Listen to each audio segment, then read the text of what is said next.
자, 교회가 사도행전에 교회가 폭발적으로 성장하면서 일어난 일이 하나 있는데 그게 핍박입니다. 핍박. 복음이 진행되는 곳에 저항을 이제 받게 되는데요.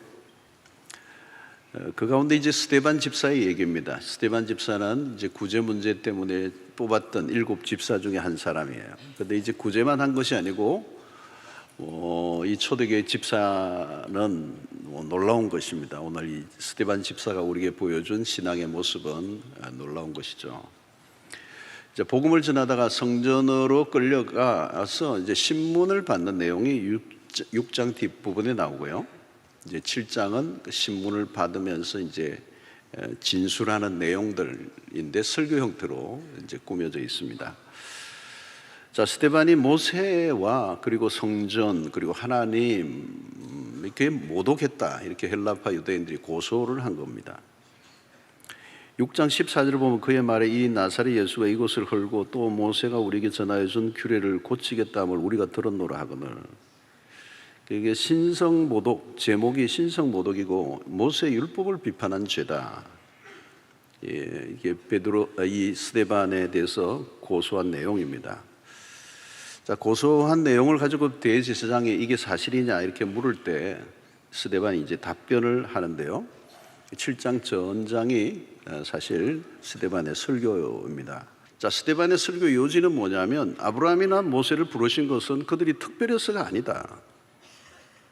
유대인들이 가지고 있는 환상을 이제 깨뜨린 거죠. 너희들이 모세 하는데 너희 조상들을 봐라. 광야를 지나는 동안에 얼마나 반역을 했느냐. 하나님이 보내신 선지자들을 너희 조상들이 얼마나 어떻게 대우했느냐. 유대인들이 이제 과거의 모순을 지적하고 있습니다. 그 유대인들이 특별해서 하나님이 선택하신 게 아니다. 이게 이제 스데반이 얘기한 말씀의 요지입니다. 만약에 너희들이 잘났다면, 특별했다면 그렇게 400년 동안 애굽에서 종사를 했겠느냐. 당신들이 모세를 자랑하고 있는데 모세를 너희들이 키웠느냐? 너희들이 선민이라는 착각에서 벗어나라는 겁니다. 유대인들이 가지고 있는 특권의식이나 유월감, 그 환상을 이제 스데반이 이스라엘 역사를 쭉 훑으면서 오히려 이스라엘 사람들의 불순종을 지적을 하고 있습니다.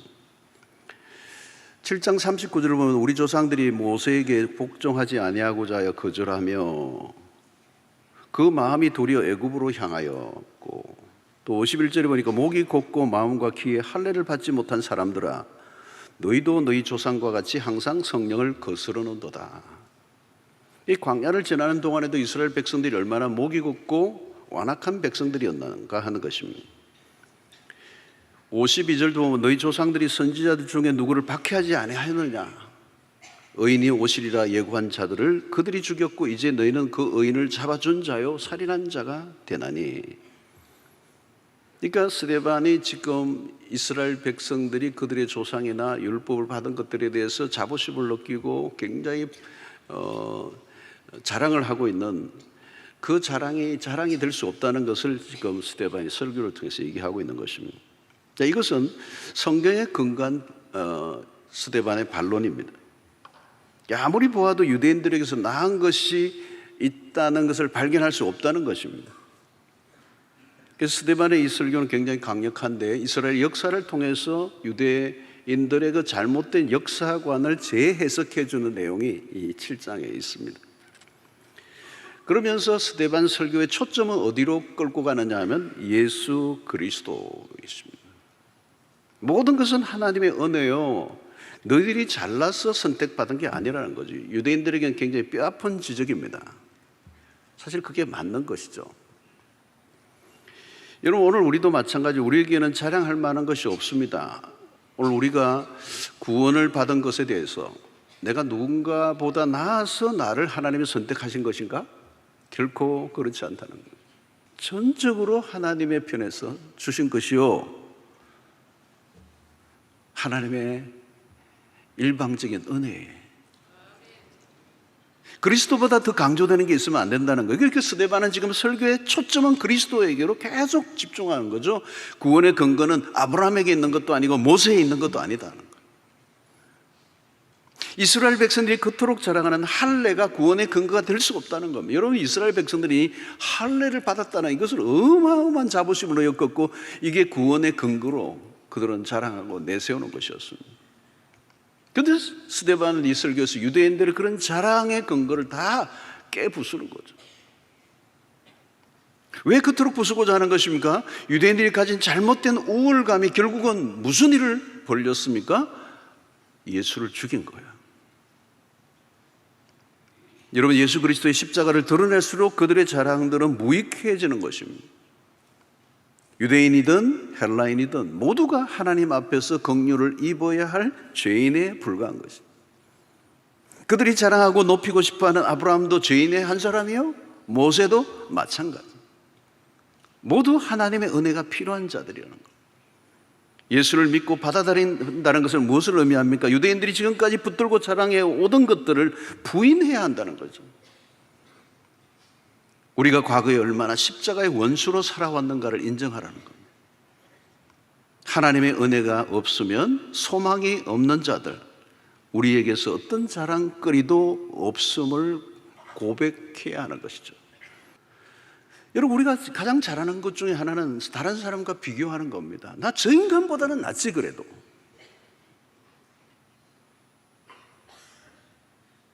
결코 아니라는 거죠.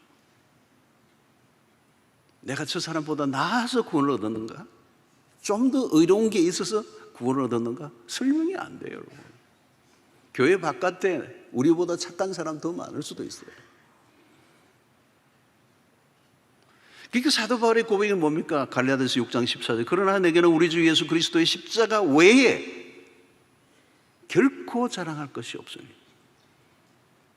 우리가 유대인의 후손, 아브라함의 후손이라는 거예요, 모세의 후손이라는 거예요, 요셉의 후손이라는 율법을 받아도 그걸 자랑하지 말라는 거예요. 과거의 전통, 과거의 배경, 그리고 조상들의 그 어떤 하나님을 섬겼던 것들을 자랑하지 말라는 거예요. 우리 주 예수 그리스도의 십자가 외에 결코 자랑할 것이 없으니. 여러분, 신앙생활 하다 보면 우리의 자랑이 자꾸 늘어나요. 공로를 자꾸 세우려고 그래요. 이 교회 안에 공로패 이거 별로 안 좋아요. 간증이라는 이름으로 자신의 스토리를 미화하려고 하는 유혹이 있어요. 간증은 항상 위험해요. 우리의 자랑이 늘어나면 어떻게 되는 것입니까? 우리의 자랑이 늘어나면 하나님의 은혜는 축소될 수밖에 없어요. 여러분, 우리는 은혜 아니면 아무것도 아닙니다. 문제는 무엇입니까? 초대교회에서부터 지금까지 동일한 인류의 역사에 동일하게 반복해서 일어나는 일이 뭐냐면 복음을 사람들은 거부한다는 거예요. 십자가를 거부하는 거예요. 십자가는 거리끼는 거라는 거예요. 왜? 그 십자가 앞에 나가면 우리의 죄를 인정해야 되니까. 인간은 당당하고 싶은 거죠. 인간에게 뿌리 깊이 있는 게 뭐예요? 자존심이에요. 자존심. 뼛속까지 새겨져 있는 게 자존심이에요. 자존심을 위해서 사는 거예요. 근데 십자가 앞에 서면 내가 죽을 죄인인 거예요. 유대인들은 자신들의 전통과 배경을 자랑스럽게 여기고 있습니다. 스스로 잘 믿다고 자부하고 있었습니다. 그들은 스스로 꽉 찬 상태예요. 그리스도가 필요 없는 것입니다. 그런데 그리스도가 우리를 위해 십자가에 죽었다는 이 말을 듣는 게 거북한 거예요. 왜 나를 위해서 죽는다는 거예요? 난 의로운데. 스데반의 설교가 그들의 자랑을 다 무너뜨려 버린 거죠. 흔들어 버린 거죠. 혈통적으로 아브라함의 후손이면 무조건 구원을 받습니까?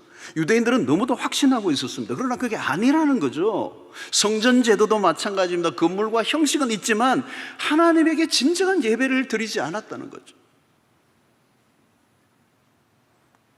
그들은 하나님을 성전에만 가두어두고 기계적인 의식으로 만족하고 있습니다.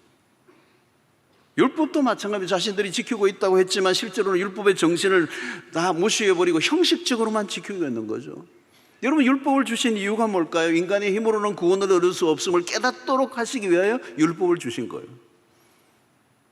그러나 당시 종교 지도자는 율법의 행위로는 구원을 얻을 수 없다는 이 사실을 아예 알지 못하고 그들은 유대인으로 태어난 것, 할례를 받은 것, 성전을 드나드는 것으로 구원을 얻었다고 생각하고 있었단 말이죠. 여러분, 어릴 때부터 교회를 다니고 누구보다 열심히 예배 드려왔다고 믿는 사람들이 빠지기 쉬운 오류가 있습니다. 자신은 하나님과 너무 가깝다고 생각할지 모르지만 실제로는 하나님과 전혀 상관이 없는 사람이 있을 수 있습니다. 여러분, 믿음의 집안에서 대대로 믿어오면요 3대, 4대, 지금 한국도 130년이 넘어서고 그러니까 3대, 4대, 5대 막 가잖아요. 그러니까 전통적으로 믿어오던 가정 속에서 자라나는 사람들은 자연스럽게 주일날 교회 가는 거고, 그리고 11조 하는 거고, 때로는 봉사하기도 하고 직분을 받기도 하면서 자기가 스스로 구원받았다고 착각하고 사는 사람, 그러나 사실은 구원을 얻지 못한 사람이 얼마든지 있을 수 있습니다. 그리스도인이 아닌데 그리스도인으로 착각하고 있는 것이죠. 기계적인 신앙생활, 형식적인 그런 껍데기 신앙만 가지고 있는데, 그때 당시 유대인들의 모습이 그렇다는 것입니다. 스데반의 설교는 결국은 그들이 가지고 있는 자랑의 근거를 흔들어 놓으며 결국은 그 행위로 구원을 얻을 수 없고 오직 예수 그리스도만로만 구원을 얻을 수 있다는 사실을 선포할 때에 이 유대인들은 어떻게 반응을 하는 것입니까? 그 복음 앞에 어떻게 반응하죠? 7장 54절입니다. 그들이 이 말을 듣고 마음에 찔려. 여러분, 마음에 찔리면 회개하면 됩니다. 그런데 마음에 찔렸는데 어떻게 해요? 그를 향하여 이를 갈거나 그랬어요. 자, 설교들만의 설교를 듣고 있는 청중들이 이렇게 이를 갈 이유가 없습니다. 맞는 얘기거든요. 복음이거든요. 그런데 이를 가는 거예요. 여러분, 하나님의 말씀을 똑같이 들어도 어떤 사람은 분노하는 거예요. 적개심에 가득하여 이를 갈았습니다. 여러분, 최고의 설교입니다. 지금 스데반의 설교는 최고의 설교입니다. 앞부분에 베드로 설교를 압도합니다. 최고의 설교의 최악의 반응입니다. 청중들은 분노로 가득한 폭도로 변했죠. 57절 59절 보십시오. 그들이 큰 소리를 지르며 귀를 막고 듣기 싫다는 거예요. 일제히 그에게 달려들어 성 밖으로 내치고 돌로 칠세, 돌로 칩니다. 정인들이 옷을 벗어 사울이라는 청년의 발 앞에 둡니다. 그들이 돌로 스데반을 치니 스데반이 부르짖어 이르되 주 예수여 내 영혼을 받으시옵소서 하고, 청중들이 분노하고 큰 소리를 지르고 귀를 막고 달려들고 아주 섬찟한 장면이 연출됩니다. 성 밖으로 끌고 나가서 그를 돌로 쳐서 죽입니다.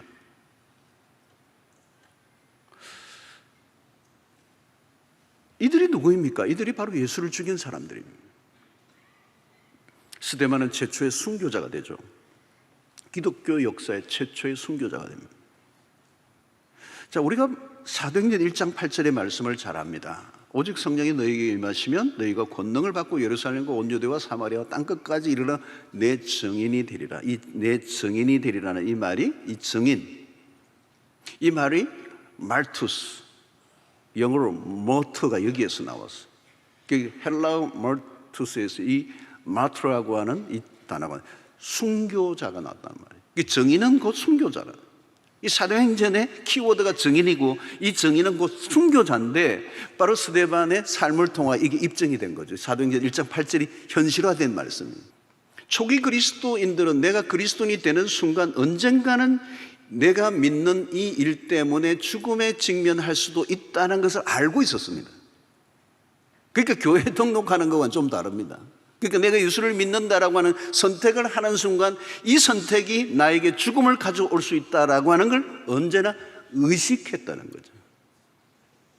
다른 거죠, 여러분. 한국도 선교 초기로 올라가면 순교의 피가 흥건합니다.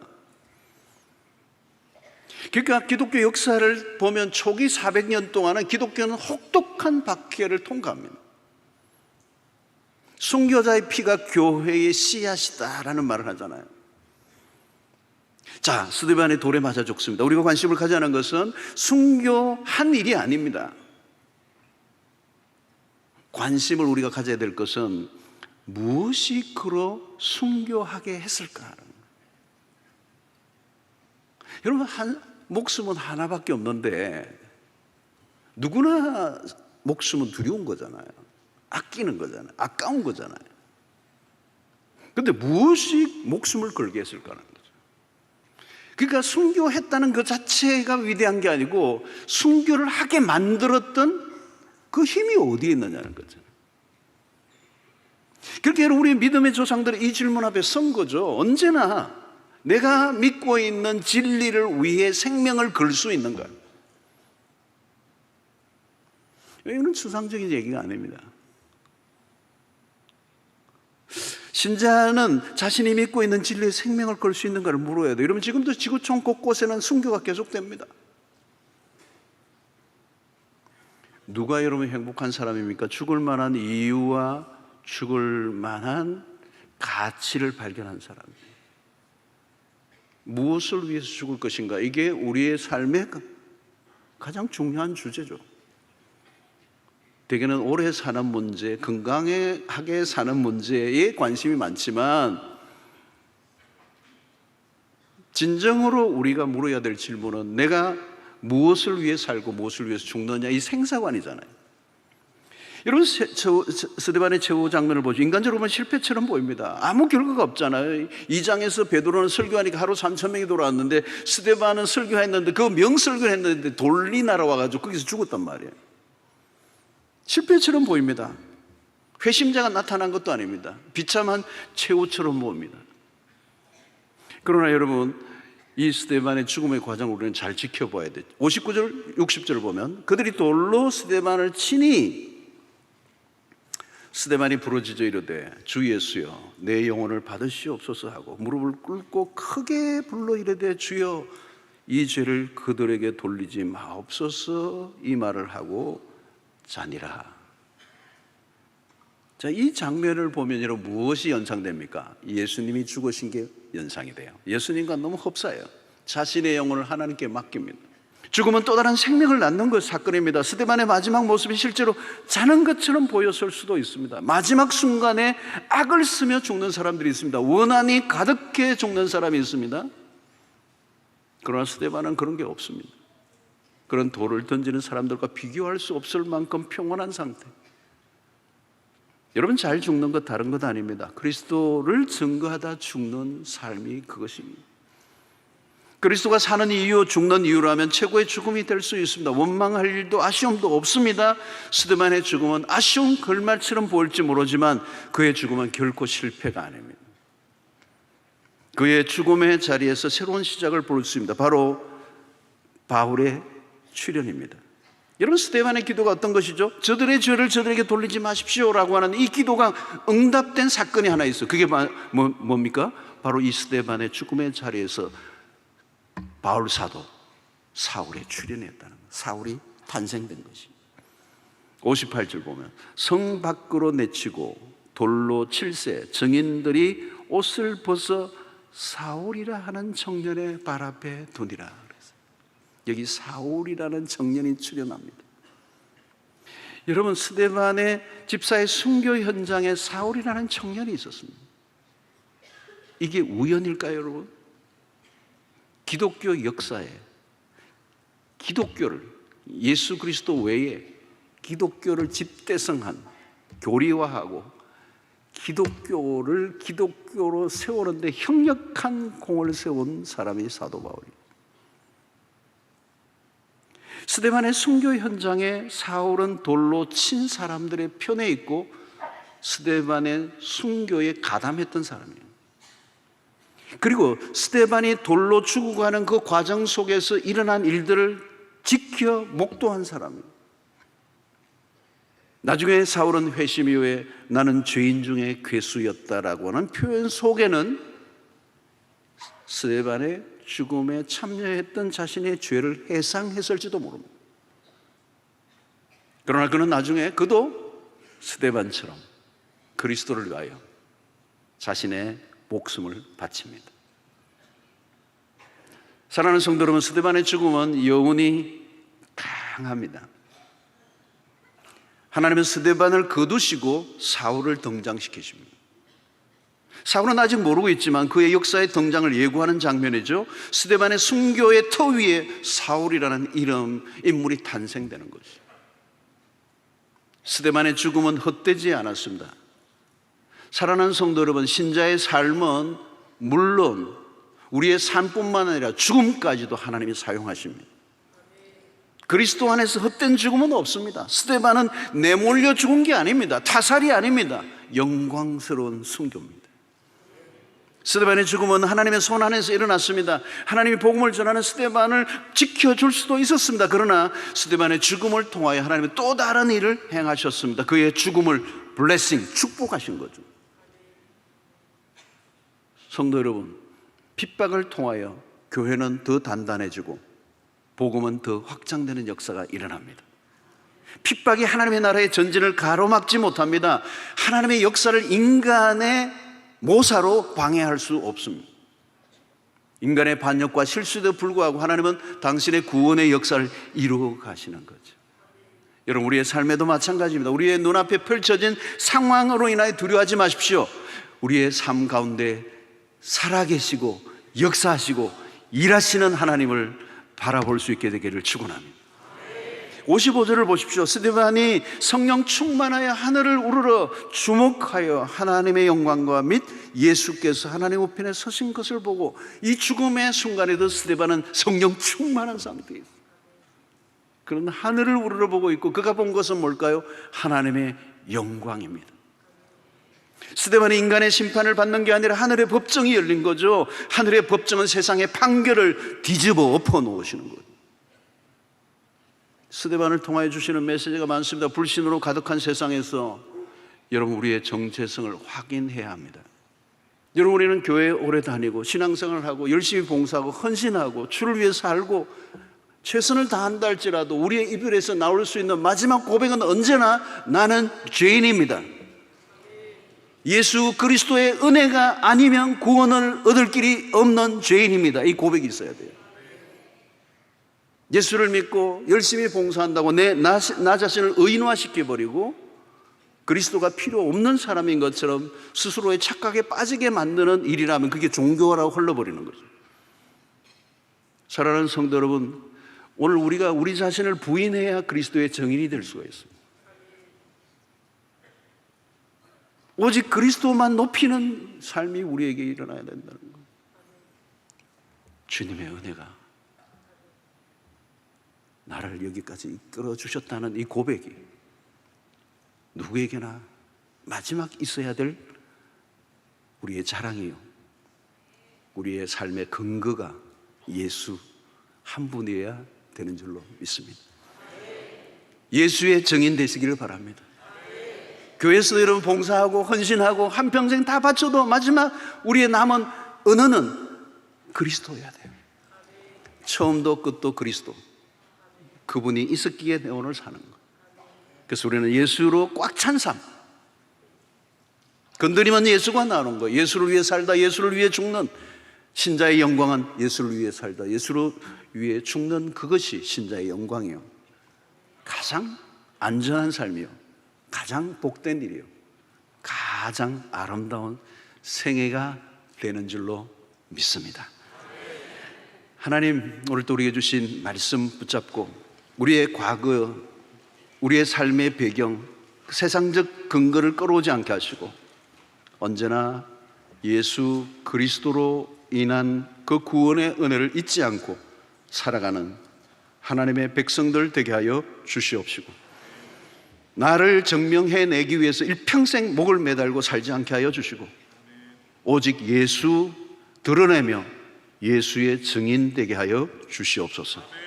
예수님 이름으로 기도하옵나이다. 아멘.